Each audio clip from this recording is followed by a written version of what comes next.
We try and get a weight on them every day. We put them in front of her so that she knows that they're still safe. And here's one of the little boys. You can see he's a little boy. They can't hear yet, and their eyes are still closed till they're almost 50 days old. 50. On Monday, March 21st, we found two baby boys, two baby otter boys. A very surprised morning, actually.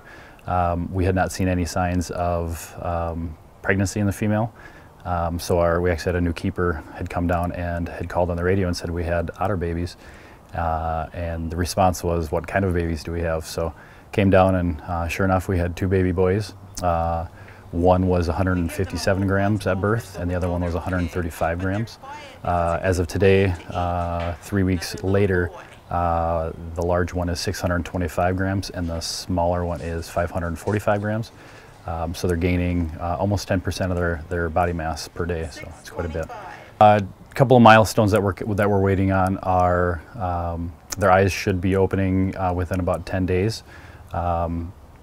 They will actually nurse for 3 to 4 months, so they will be very dependent on mom for quite some time.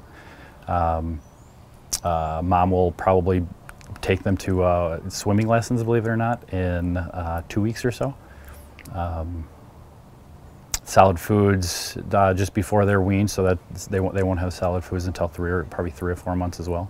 We've had breeding pairs in the exhibit here for pretty much since the zoo opened, about 20 years, and with no success, which makes this all the more important for us, is that we've got two healthy baby boys.